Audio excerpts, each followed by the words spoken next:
Hello everyone, my name is Deckerlink and welcome to one of... this is gonna be a lot.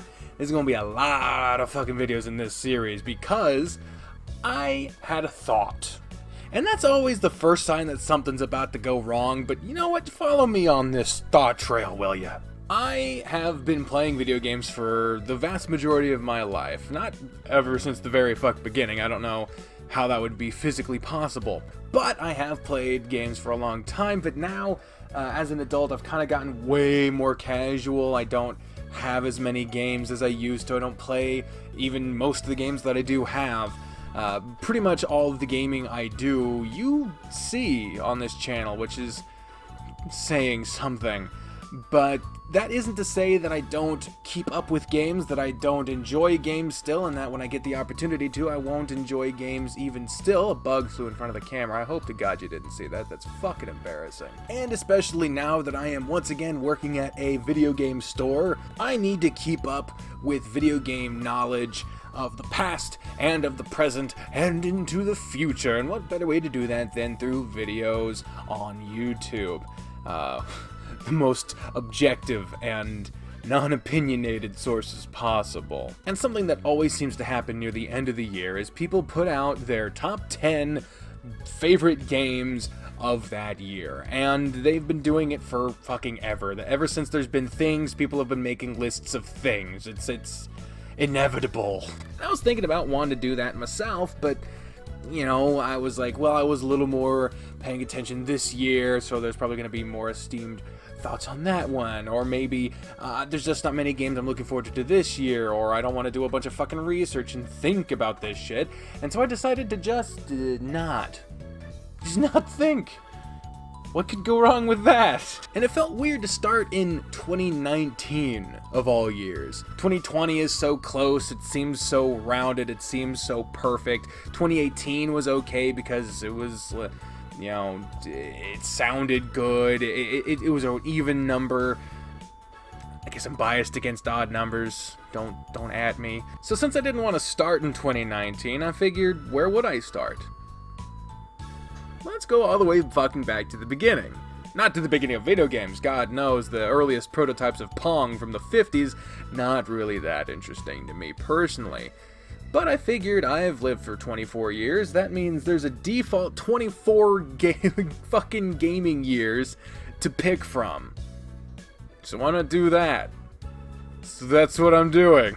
Starting from the year of my birth in 1995, I am going to total up a top 10 list of my top 10 favorite games of each year, with a few caveats, of course, because I'm a picky motherfucker. I only go with North American releases, because back in the day, the separation between what was released in like Japan and Europe and North America and all the rest of the world was way different than it is now. Now usually only have a couple days. Back then it would be years. Not every game on these lists are games that I've played, so don't expect a lot of real objective reviewing going on here.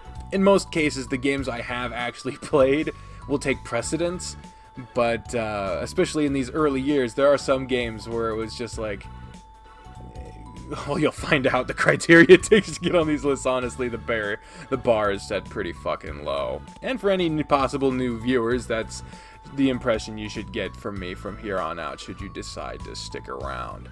A low bar. That's where I like to be. So, without further ado, let us get on with the first in...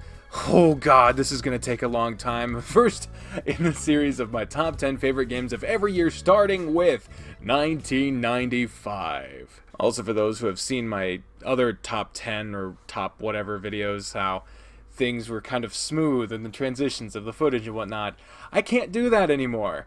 My video editing software is such garbage that I would honestly rather sacrifice the quality of the videos than the quality of my life. So let me just use OBS to pop in some pictures here. No drama here. Fuck. Oh, I haven't even full screened this shit. Oh, I'm terrible at this. Yes, it does not deceive your eyes. My number 10 is Putt Putt Save the Zoo. Now, before you leave, because I know those who survived that long-ass intro are probably going to want an explanation. I did not play the putt-putt games. Personally, I did not. What I did play is a game that'll appear later on in these lists, not this year, but in a different year, was Pajama Sam, which is made by the same company as these putt-putt games. And so, looking at putt-putt, it reminds me of a lot of the stuff that I used to enjoy from Pajama Sam. But the main guiding reason this is on the list has nothing to do with the game itself or my past experience. It is almost entirely due to Peanut Butter Gamer's Goodwill Games series, where he's mentioned putt-putt on a number of occasions. Other than those videos, this is honestly the first time I've seen anything of these games. I don't have any audio to corroborate the quality of the voice acting here. I don't really want to know. Do you want to know? If you do, the links to all the videos that I get this footage from, these footage clips, I guess, from, will be in the description. As you can see, the credit is right there for everyone that is going to be on this. So, yeah, number 10, it's the bottom of the top. It's a very, very thin margin for explanation as to why I would ever consider risking my integrity as a gaming journalist by including Putt-Putt Saves the Zoo in my top 10 games of 1995. But, yeah, in inclusion to my birth, this was apparently a pretty dark year for gaming. Not every year that I cover will be a list almost entirely comprised of games that I haven't actually played, let alone games of this. What the fuck am I looking? What is that? Is that a hippo? Oh my god. Real life hippos are fucking terrifying. What the fuck would a hippo be doing in the... You know what? This is why you play games. Learn what the fuck happens in them. Games that are a little closer to my gaming maturity will be more packed with, 1, quality games, and 2, games I'm more familiar with. But as it stands, this is what we're left off going forward. First impressions are my bitch. Because that's... This is not going well. To start off with, it's not going well. Oh, what the fuck? Oh, what? Whoa, what? Okay, yeah, my number 9 is Earthworm Jim 2.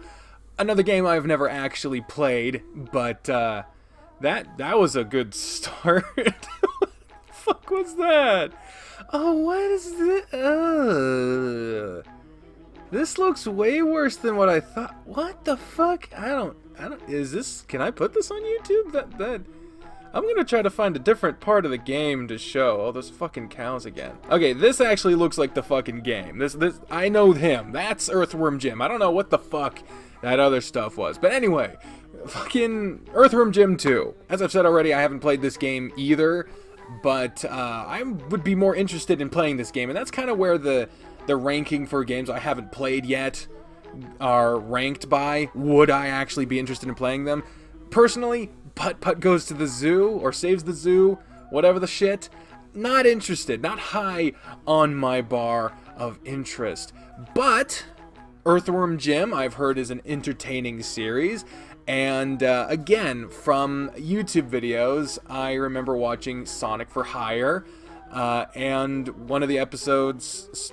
In fact, Earthworm Jim was actually a recurring character, now that I remember it. That was kind of my introduction to Earthworm Jim as a whole. I don't know anything about Earthworm Jim. I imagine, just from context clues, that this is a worm who has a suit of some kind that helps them move around. Obviously, worms enjoy water, so giant tubs. And the 90s were weird. Why cows? Cows with their heads on fire. The 90s were a fucking time to be alive, man. Oh, the cow's okay now. The cow's not on fire anymore. Thank the Lord for Earthworm Jim. So yeah, point is, I would be interested in playing this game more than Putt-Putt Saves the Zoo. It looks funny, at the very least. It looks entertaining. So that's why it gets my number 9. I'm interested, but not as much as the other games on this list. There's not much more to say. I don't know what the hell. Alright, moving... Moo? Why does it say moo? I don't know why it says moo. Number 8 is Rayman. 1995 edition. I don't... Again... I feel like if anyone was taking this seriously at this point, you really shouldn't. This list is... I don't honestly know the composition of how many games on this list compared to other games on this list have I played versus not, but this looks way worse than I imagined it would. This is, I guess, the original Rayman. I've heard of Rayman Legends. I know that this character is apparently quite popular. I don't know anything about them. Oh, they're all small now. Well, shit. I hope they get that fixed. If any game from back in the day gets a revival, usually it's done because someone had a vested interest. Either a gaming publisher, like in the case of why the fuck Bubsy ever came back. But in this case, I feel like it was probably more as a result of people actually wanting it. That's just conjecture. I'd have never played this game nor any other Rayman game. But just looking at this, it looks pretty. It looks kind of fun. I don't know if it looks more fun than Earthworm Jim now that I'm looking at it.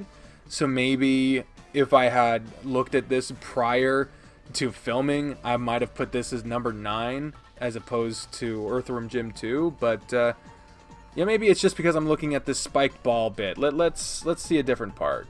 Okay, so we got a washing machine. And what? Steamed pots. This looks like a Space Invaders type of deal. We got to avoid the pots. Looks like evil Space Mom is trying to hit you with a rolling pin. Rayman's nervous about that shit. I don't know what the fuck. Oh, evil Space Mom's a bitch. They're hiding behind the goddamn washing machine. Oh, you stupid shooting your goddamn French loaves. This is a weird fucking game. I don't... Alright, I'll say that this stays at number 8. 1, out of laziness, and 2, because Earthworm Jim as a premise is fucking weird, but Rayman doesn't have limbs, and of course neither does Earthworm Jim, now that I think about it, but they have a suit that gives them limbs. This motherfucker doesn't have limbs, their hair is a helicopter, and they're fighting evil Space Mom that's shooting French loaves at them.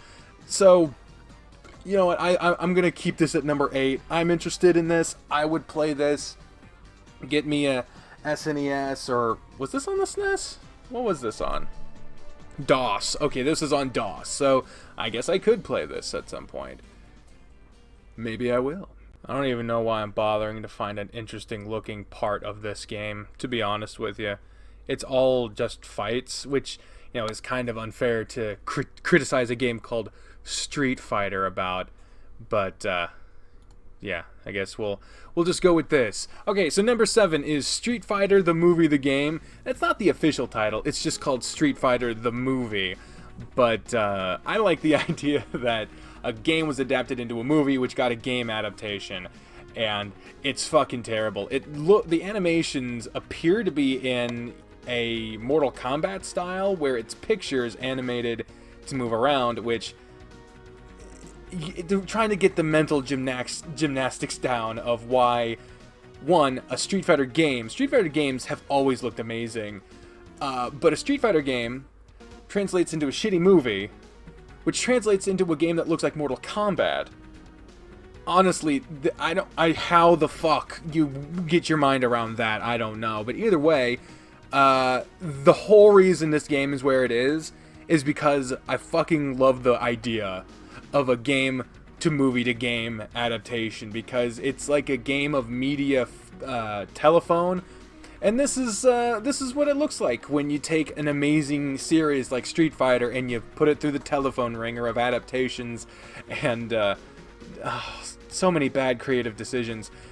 I have no idea whether or not this game is good. It looks like it plays like Mortal Kombat, so if I imagine Street Fighter fans are probably not the biggest fan of this, but I can't really speak for that because I've only played a handful of Street Fighter games in arcades and never did any good.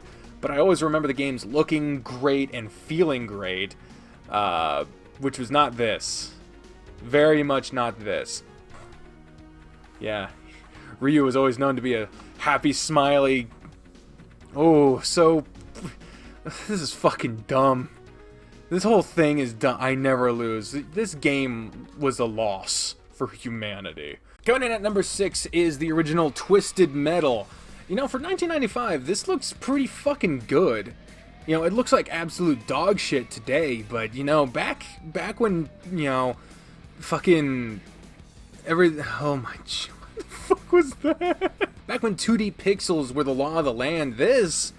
actually looks not bad for the time. I mean, obviously, this couldn't pass as a fucking alpha build to this in today's climate, but I will say 100% the reason why I even know about this series is because of the death battle where they had Sweet Tooth versus the Joker, which is one of my favorite episodes they've ever done. So this is up there a large part just because of association, but also because this just looks fucking fun. I have never looked at a Twisted Metal game, a bit of footage or an art cover or anything like that. I've never looked at anything that involved Twisted Metal and never thought that it would look boring. This always looks like it's a fucking blast. There doesn't look to be any rules or rhyme or reason to any of this shit. Was that a fucking temple in the back? Yeah, there's a fucking carving and stone in the background. And you're just blowing up cars and driving around like a madman. This looks fucking fun. Why wouldn't you want to play this? This looks amazing. Well, this just looks fucking creepy. The whole game does. It's Clock Tower. Most people only know this game because of JonTron, or at least that's the way I only know about it, but honestly, out of a lot of the games he's ever played and reviewed back when he did retro game reviews, this is like one of the only ones where I was actually interested in playing it because it looked fun. There are some games where I would be like, oh, that looks like shit and might be interesting to have a laugh at, but this actually looks like it could be fun. I like games like this. At this point, it's getting to the point on the list where it's not games where I'd be interested in playing anymore so much as it is games where I am planning on playing this game at some point. Whether I don't think it would make for YouTube videos. I don't honestly think you could do much better than JonTron's, but even if you don't compare it, if I did it as gameplay, it looks fucking slow. I mean, look at this. We've already spent plenty of time just in this hallway and nothing fucking happened. So unless you heavily edited the fuck out of this, I don't know that it could be done well, or at least that I couldn't. Clock Tower. I told you this video wouldn't be heavy on like reviews. It looks cool and I watched a video on it. Wow, number 5, best game of 1995. This isn't a best games list. This is my favorites. Coming in at number 4, it is Donkey Kong Country 2 Diddy's Kong Quest. Whenever I think of this game, I usually think of this B stage because I think the more iconic underwater stage, I think that's from the first one. At least I see Donkey Kong in those, so and clips of that, so I don't believe that's in this game. No, yeah, it doesn't appear to be. But yeah, B. I'm fucking stupid and want to die. So yeah, Diddy's Kong Quest. Up at number 4, still games I've never played. Here's something that you're going to learn about me through this series. Should you watch all the way through? If you have, let me know in the comments down below what your favorite color of M&M is. I've used that one before. I shouldn't use that one. What your favorite color of Skittle is. That's so different. I'm a genius. Something you're going to learn about me through this series is that I haven't played much in the way of anything. I've played the games that I've played basically when I got them forever. That's about it. I haven't explored much. I haven't gotten much variety, and a lot of things that people would consider staples of their childhood. If you haven't played this game, you don't have a childhood. I haven't played them. It's the same for movies and TV shows. I grew up poor. I grew up where we learned to maximize the stuff we had as opposed to wanting to really get the widest base of knowledge. I always loved the art style of the Donkey Kong Country series, and the music is some of the best you will ever find, certainly of this generation of gaming, possibly of all of them. I always love, it's the work of Grant Kirkhope, which honestly I only know the name of because of Game Grumps. Fucking hell. I'm not smart, I'm just lazy. But yeah, this game just looks fucking fun as hell. I had played Donkey Kong 64, and so it was always confusing to me how some of the characters from these games didn't make it to that one, and some did. So I really, just on a base level, want to work my way back and see where that game got its roots, and also to just experience games that people have claimed are some of the best of their entire lives. So yeah, Donkey Kong Country 2, Diddy's Conquest, number 4. Hooray! Fucking parrots versus hornet bees. Again, the 90s. Maybe that's the reason why people are so, oh, I'm a 90s kid. The 90s were so great. It's just because, like, shit just makes sense now.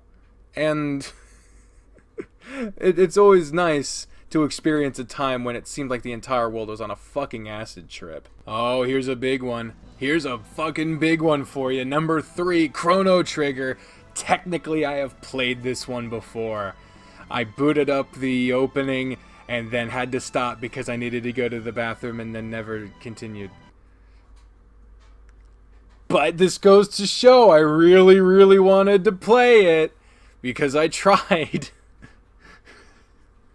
God damn it, I suck at everything. Chrono Trigger is often regarded as one of the best games ever made, and honestly, I have no fucking idea why. That's not saying that I believe it isn't. I literally just don't know, because I've not played the shit. So fuck. But it looks good for an SNES RPG. I like the fact that the cover art is done by Akira Toriyama, I think. Is it? Am I just being an asshole now? I feel like I'm being an asshole. No, there it is. Yeah, 3 designers, one of which is Akira Toriyama. Fuck yeah! I know my shit! For those who don't know who the fuck Akira Toriyama is, that's the person behind the Dragon Ball series, so yeah. Woo. But yeah, point is, this game looks great. Everyone says it's great. I've tried to play it before and have never gotten around to actually committing to it because I'm a lazy sack of shit who can't commit to anything. Foreshadowing for my eventual collapse and departure from this earth. But yeah, point is, I want to play this game and I look forward to eventually doing it. Who knows? Maybe you'll see me do it. Maybe you won't. You probably won't, because I suck. I am rapidly losing the energy to do this shit. Oh, I better finish. This'll bring back my energy, a screaming child, and a lot of fucking ticking clocks.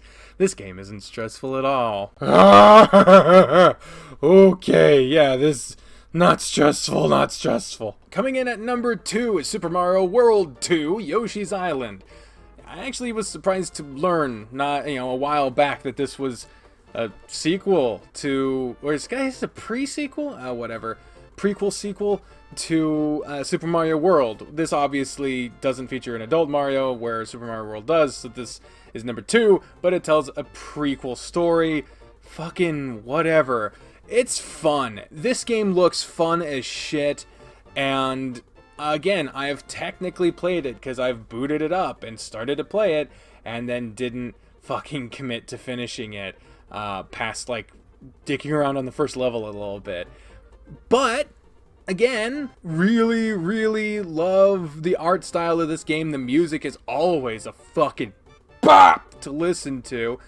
And yeah, I don't think there is a more iconic Yoshi game out there for most people. Me personally, I think my preferred Yoshi game was probably Yoshi's Story for N64, but that's just me. That's because I actually played that one. I actually know about it. I've actually experienced it. But I know for most people this is their Yoshi game, and I can't fucking blame them. Both games have an absolutely amazing art style. Both games are absolutely a charm to experience, except for the Screaming Child, of course. But, whoever's playing this, who is this? X-Raven XP? Doesn't seem to be having any trouble with that. So, good for you. But, ooh, bonus challenge. I don't know what that means, because I haven't played this fucking game much. So, yeah. This game looks amazing. This is another one, a game where I've actually tried to play it, but haven't gotten around to it. Yeah, it's fucking good. Everyone says so. what the fuck else am I gonna say? Moving on. And coming in at my number 1 favorite game of 1995.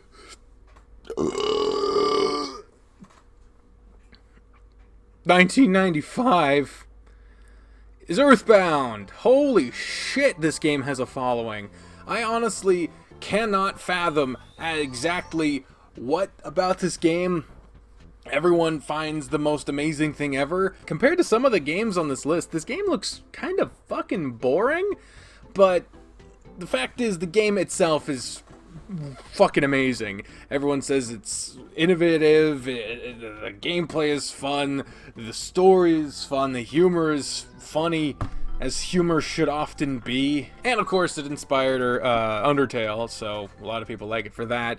But honestly, the reason why this game makes it to the number 1 spot is that despite not actually having played any of it myself, so I'm kind of breaking my own fucking rules here by putting it above the previous 2 entries, this game, I have a bit of a history with it. Like most people, my first exposure to this game was by playing Super Smash Bros. For the N64 and wondering who in the holy hell Ness is. Never heard of Ness. Everyone else in that game I knew, but Ness was so fucking departed from, because what the fuck was I supposed to know? This game was like barely a thing back in the day, and then it became a cult classic. So for it to have been included in Smash at all sets a precedent for all of these other entries that people are like, who the fuck is this guy? Hat Ken. It was the recent induction into the roster of a person from Fatal Fury. Everyone's like, who the fuck is that? This was the original who the fuck is that guy? And through that, I got to actually learn and experience this game by watching people play it and watching people who just fucking fall to pieces talking about this game and how it's impacted their life, how it's changed them as people. Like, honestly, the amount of outpouring and of affection and love that people have for Earthbound is almost scary, because that, one, makes me want to play it a lot, but it also makes me kind of scared too, because when something is that beloved and that enjoyed and that cherished and other synonyms, it makes it really scary to like enter into that field and think, what if I don't wind up liking it? What if this other thing, I don't want to come across as the contrarian. Well, Earthbound actually wasn't that good. But out of all the games, this is the game that I have wanted to play the most, and who by far I have heard the most amount of people talk about how amazing this game is and how much they absolutely love it. So I think, yeah, there is no way this game could not have made number 1. But yeah, that concludes my top 10 favorite games of 1995 list. The first episode in a long series that will eventually just keep getting added to every year, because I intend to eventually start doing my top 10 games of whatever current year it is once I catch up in like 2020. But yeah, this is not the greatest of starts for this series. There's no game on this list have I played extensively, and that's probably more indicative of who I am and my life experience with games more so than most people's. So I don't imagine that this will appeal to most people. This series as a whole is very self-indulgent. I said it properly this time. And I mean, favorites lists are always self-indulgent to at least the basest of degrees. But yeah, I just wanted to talk about that. Maybe there's some fellow poor kids who always get ridiculed for never having played the most popular games, and you can kind of enjoy seeing someone else who has always heard that these games are amazing and that they look interesting, but you never got around to them or don't have access to them. So yeah, I share your pain, fellow poor kids, or uncultured, I guess, in like a strict sense, not in the implied sense. not as experienced, I guess, would be a way to put it. I feel your pain there. And let me know down in the comments down below what games you would put on your top 10 favorites of 1995. Do you agree with any of the games on my list? I imagine Putt Putt is not going to get the most fucking love. I look forward to doing these more, despite the fact that I can't do any proper editing other than cutting down what I've filmed and having to put shit in with fucking OBS. And honestly, I'm not the biggest fan of how I have to do this presentation. I would much rather be able to do swooshes and transitions and being able to pick exactly what clip goes where and whatever, but until I'm able to afford the subscription to like the Adobe thing where you get access to everything for a certain amount monthly, or God forbid if someone gifts me Adobe Premiere. Is it Adobe Premiere? The video editing one. I don't need Photoshop or all the other shit. I just need the video editing one, which I know you can buy by yourself, but it's like $9 million or some ridiculous shit. So if there's a millionaire out there who wants to buy me Adobe Premiere, fucking feel free. Patreon links in the description down below. If you just message me, want me to make a quick direct PayPal donation, feel fucking free. But anyway, that's it for my top 10 favorite games of 1995. Thank you all very much for watching. Now let's do the end slate. On the left, you're going to be seeing the patrons from Patreon, who are funding my life. And on and off this channel. On the right, you got a recommended video from YouTube. The other is the most recent. Social media stuff is below that. Thank you all very much for watching, and I'll see you next time. Bye!